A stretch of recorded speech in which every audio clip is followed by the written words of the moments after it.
Bonjour, vous êtes sur Bordeaux TV pour Vitamine, l'émission qui va vous donner la pêche. Le mot d'ordre de ces 15 prochaines minutes est simple, remise en forme. Et l'objectif de l'émission est encore plus simple, bien démarrer l'année et se préparer pour l'été. Bonjour à tous, bonjour Laura, ça me fait très plaisir de te revoir. Bonjour Andrea, moi aussi. Alors au sommaire de notre émission, nous avons deux invités. Alors Hélène Menguet, professeure à Yoga With You, et Laurence Aura, psychologue et diététicienne. Mais aussi des reportages au CCPA, une salle de sport à Bordeaux, Arcos Bordeaux pour l'escalade d'intérieur et Simiforme pour l'art du déplacement. La remise en forme, c'est le sport, mais aussi la nourriture.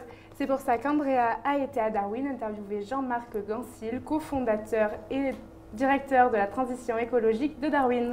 Notre premier reportage se déroule à la salle de sport CCPA qui a été créée en 1982 à Bordeaux. Et nous avons interviewé Francis Michel, le directeur de la salle à Bordeaux, et Xavier, professeur de fitness. Reportage.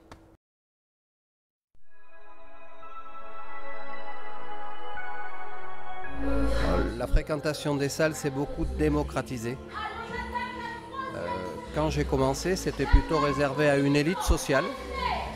Et maintenant, tout le monde a accès à une salle de gym parce que les tarifs sont adaptés aux bourses de tout le monde.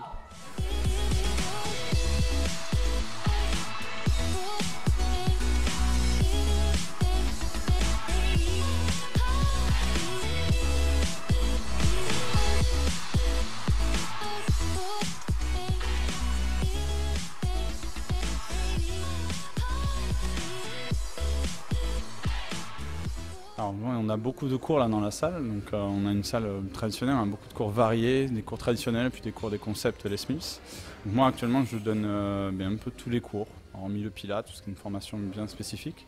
Mais voilà, je donne tous les cours dansés, step, Elia, le body combat comme à l'instant là, le body balance, le body pump, voilà, tous ces cours-là. Alors pour bien se remettre en forme en début d'année, déjà il faut rentrer dans les salles de sport. C'est la première chose à faire, c'est des fois le plus difficile des pas.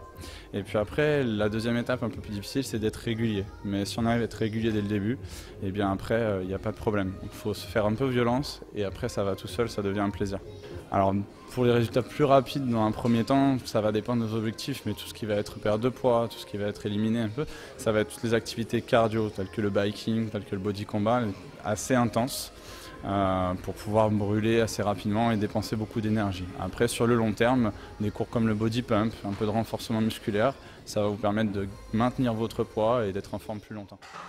Alors l'activité nouvelle qui arrive sur le marché, c'est le cross-training. C'est un très bon travail de renforcement musculaire associé à un travail cardiovasculaire. Et la mixité des deux donne de très bons résultats et rapidement.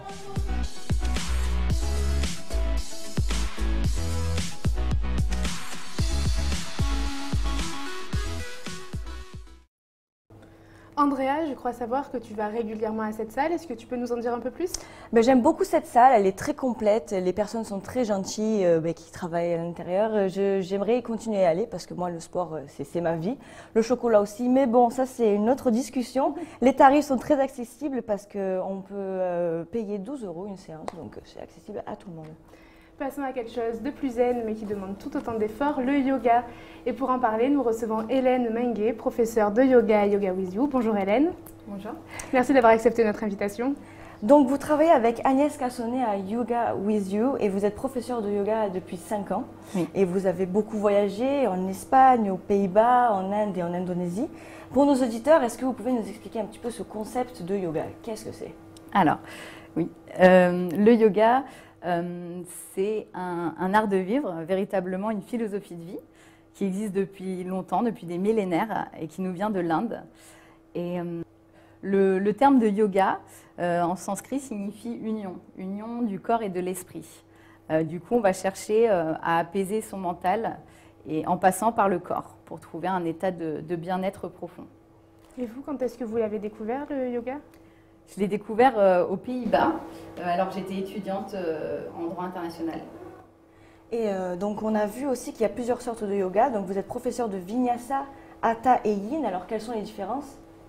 Alors, on va partir du yoga, la forme la plus dynamique, donc c'est le Vinyasa Yoga. Donc là, c'est vraiment un enchaînement de postures en lien avec la respiration assez dynamique. Après, on a le Hatha Yoga où on va explorer un peu plus en profondeur la respiration et tenir un peu plus longtemps les postures. Et finir par une relaxation et méditation. Et enfin, on a le Yin Yoga, qui est vraiment un yoga plus doux, vu qu'on va tenir 3 à 5 minutes les postures, mais ça va être du travail en profondeur. On va vraiment assouplir le corps et on sera dans un état vraiment méditatif dans cette discipline. Et est-ce qu'on peut dire que le yoga est considéré comme un sport ? Alors non, on ne considère pas le yoga comme un sport, c'est bien plus que ça en fait. Parce que certes, il y a l'aspect physique, il y a la dimension physique, donc posturale, mais il y a aussi tout ce qui est exercice de respiration, méditation, l'alimentation, une alimentation saine, et aussi tout un code un peu de conduite éthique à suivre et qui va nous permettre en fait de nous guider dans notre vie au quotidien pour avoir une vie heureuse et équilibrée. Le yoga a été créé en Inde pour les hommes. Est-ce que vous, dans votre studio, vous avez plus d'hommes, de femmes ? Alors, on a une majorité de femmes, c'est vrai, 90% à peu près. Mais on voit quand même les hommes venir petit à petit au studio. Et comment les faire venir plus nombreux ? C'est une bonne question, pour voir toutes ces jolies filles, peut-être. Non, alors je pense que ça va venir, c'est juste qu'ils ont toujours l'image du yoga un petit peu méditatif en fait. Hein. On a vraiment cette image qui est collée au yoga et en fait la plupart des hommes, dès qu'ils viennent tester, ensuite ils reviennent parce qu'ils se rendent compte des effets bénéfiques que ça leur apporte. Justement, vous parliez des effets bénéfiques, c'est quoi les effets ? Alors les effets, donc je ne vais pas tous vous les énumérer parce qu'il y en a beaucoup. C'est vraiment des effets positifs sur votre santé. Donc d'un point de vue physique, on va venir se renforcer musculairement, on va venir s'assouplir, on va venir soulager les problèmes de dos, stimuler le système digestif, renforcer le système immunitaire. Et après, des bienfaits psychologiques aussi. On cherche vraiment à éliminer les tensions dans le corps et ce qui va venir apaiser le système nerveux. Et si on apaise le système nerveux, le stress diminue, les anxiétés, les angoisses. Voilà. Le thème de notre émission est la remise en forme. Alors, c'est quoi vos conseils pour nos auditeurs ? Alors, conseil de remise en forme, pratiquer le yoga, bien sûr. Bien Je peux vous dire le contraire. Après, c'est vrai que c'est la régularité qui paye, hein, comme dans tout et surtout encore plus dans cette pratique. Donc, si on veut vraiment avoir les effets, il faut pratiquer régulièrement.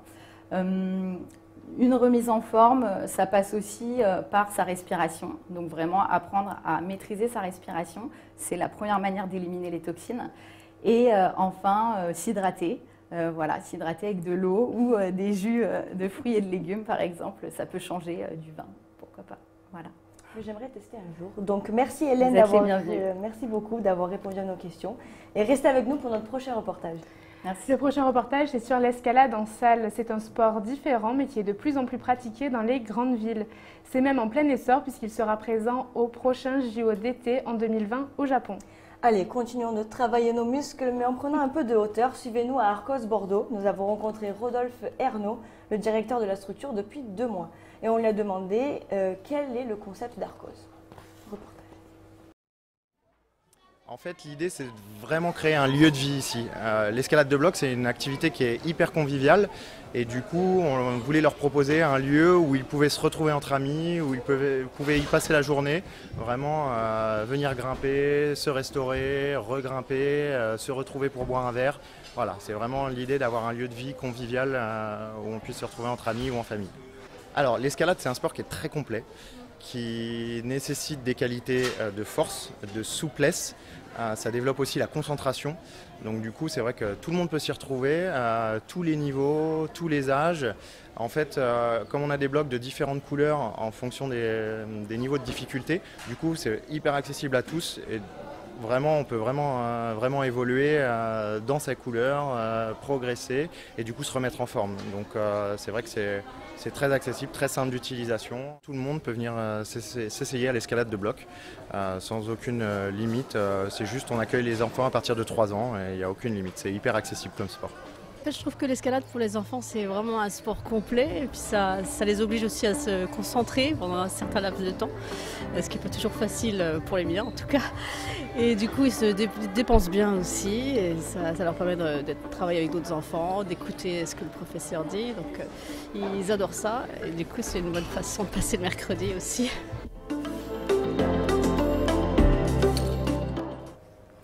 Et Et je sais aussi que notre petite Laura a pratiqué de l'escalade pendant 1 an, ce qui est un peu étrange à mes yeux. Mais quelle a été ton expérience? C'est costaud, je pense. Hein. Oui, c'est plus difficile qu'on peut le croire parce que ça demande de la force aussi bien dans les bras que dans les jambes et une certaine synchronisation parce que des fois, il faut sauter pour pouvoir attraper une prise. Mais surtout, il ne faut pas avoir peur de la hauteur parce que là, on peut monter jusqu'à 4,50 m et on n'est pas attaché. Je ne ferai jamais ça de ma vie. Bon, pour notre prochain reportage, nous allons vous parler d'un sport qui mélange adrénaline, sensation, danger et équilibre. Tout de suite, un reportage sur l'art du déplacement, plus connu sous le nom de parcours. Et si vous avez regardé le film de Luc Besson, Yamakasi, ça devrait vous rappeler des souvenirs, même si là, c'est en intérieur. Alors, l'art du déplacement, c'est la pratique des yamakasi. Donc, c'est, si on peut mettre une définition, c'est se déplacer en s'adaptant au mobilier urbain ou naturel. En essayant de faire appel à tout ce qui est création, de l'agilité, de l'acrobatie, de l'efficacité, de la rapidité, grimper, désescalader, sauter, courir, rouler, voilà, toute forme de déplacement un peu atypique.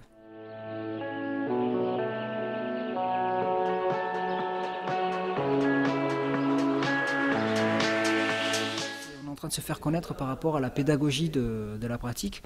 C'est-à-dire quand on voit des parents qui regardent leurs enfants, qui sont dans les parcs, qui sautent, qui font n'importe comment, effectivement, ils cherchent une pratique comme ça pour entre guillemets, leur enseigner les bonnes techniques de réception, de faire attention, apprendre, avoir conscience du danger, apprendre la peur aussi, parce que les enfants n'ont pas peur.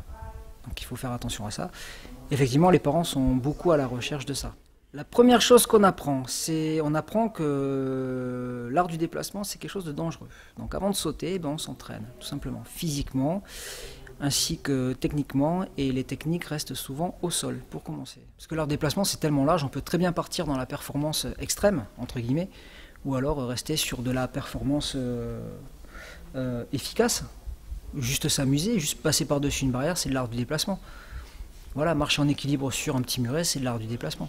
Donc suivant ce qu'on recherche, tout le monde est apte à venir. Après, moi, ma pratique a changé. C'est-à-dire que là, maintenant, comme moi, je veux durer, je veux pratiquer ça le plus longtemps possible, et du coup, j'ai ralenti tout ce qui est extrême, tout ce qui est saut. Et du coup, maintenant, je pars vraiment sur quelque chose de plus fluide, de plus, plus en agilité, plus m'amuser, en fait.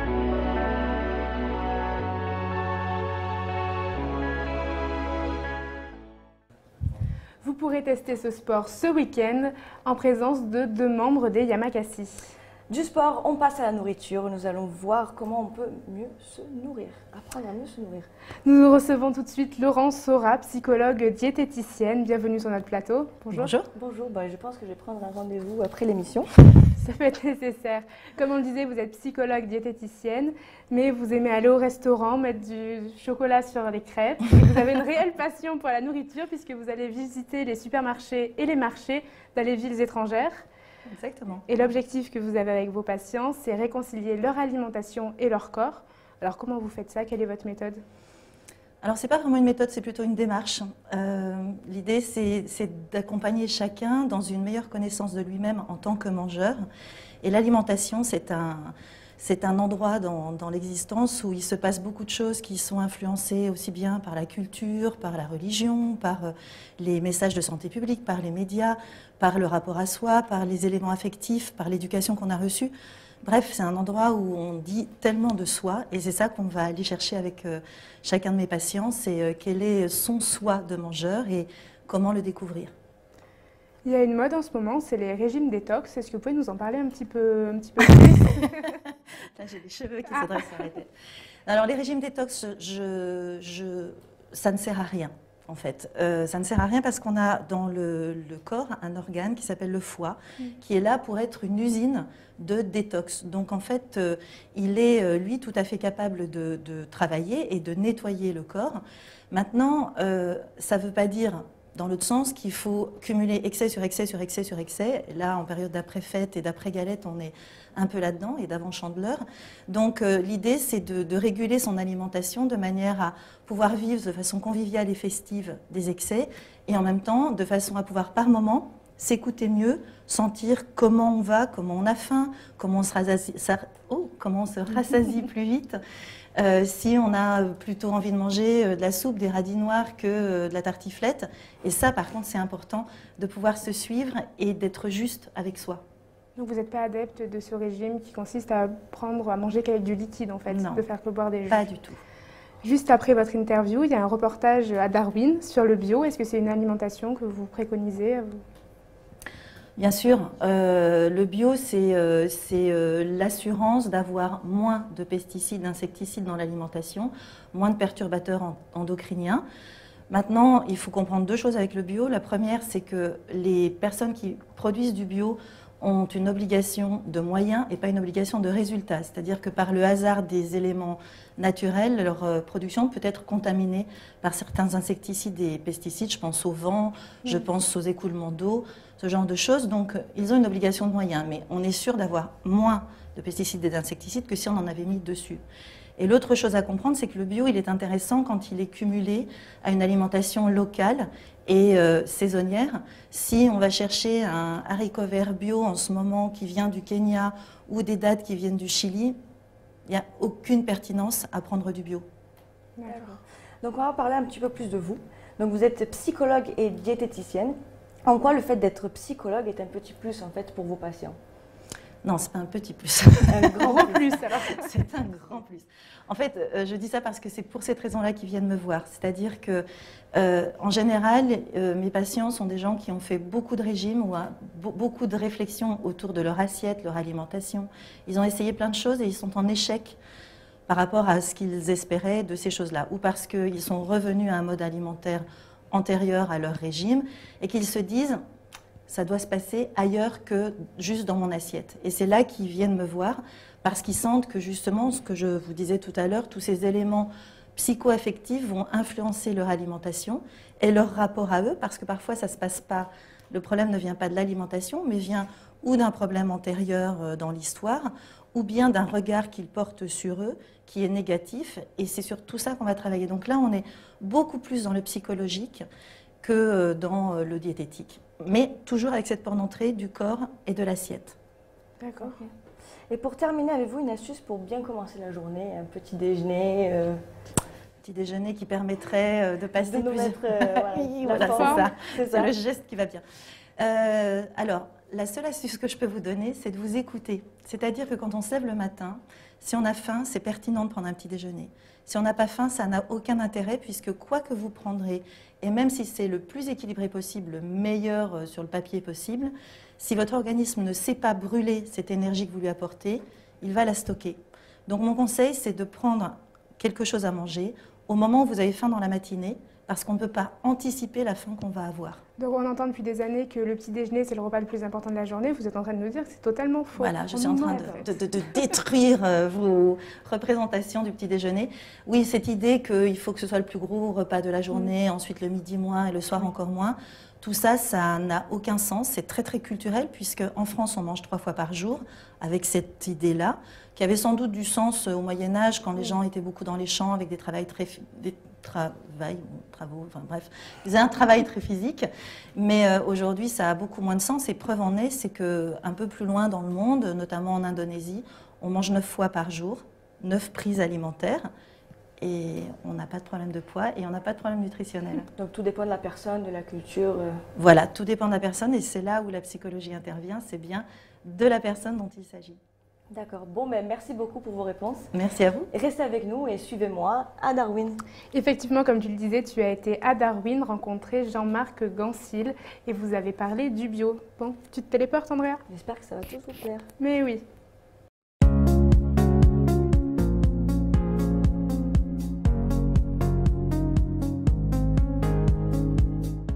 Pour bien commencer 2018, je vous emmène à l'épicerie de Darwin. Nous avons interviewé le cofondateur de la structure, Jean-Marc Gansil, qui va nous parler un peu plus du bio.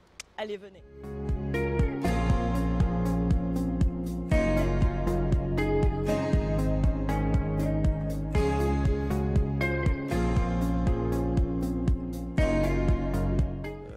l'impact de notre consommation est important en fonction des choix qu'on fait. Beaucoup de gens ne veulent plus cautionner les engrais de synthèse, les pesticides, une agriculture mécanisée, productiviste, intensive. Ils veulent revenir à des choses plus saines, plus naturelles, respectueuses des hommes, de l'environnement.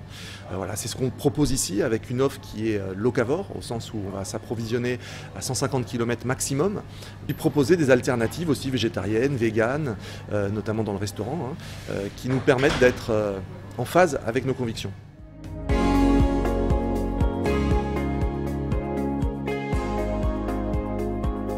Déjà, c'est dans sa tête, être en phase avec ses valeurs, avoir une consommation, des achats qui reflètent ce à quoi on croit. C'est déjà une première étape vers la cohérence et l'alignement entre ses valeurs, ses idées et ses actes. Donc ça, c'est la première des choses. Puis après, il peut y avoir plein d'études là-dessus qui sont plus ou moins controversées. Moi, je pense que ça paraît assez logique que plus on se débarrasse de tout ce qui est pesticides, chimie de synthèse, mieux c'est au regard de ce qu'on ingère. Ça me paraît assez logique. Donc effectivement, une alimentation biologique ne peut pas nuire. En tout cas, certainement moins que celle qui nous propose d'ingérer tout un tas de choses qui ne sont pas forcément souhaitables.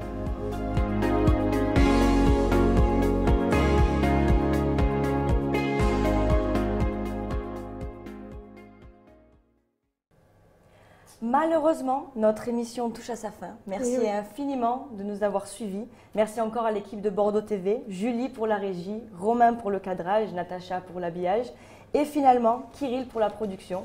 Sinon, nous ne serons rien sans vous. C'est ça, exactement. Et merci aussi à Marcos Ribeiro pour le maquillage et la coiffure, Espace Design pour la décoration. Et bien sûr, merci à toi, ma petite Laura. Merci à toi, ma grande Andrea. Une bonne fin d'année à vous et soyez toujours en forme.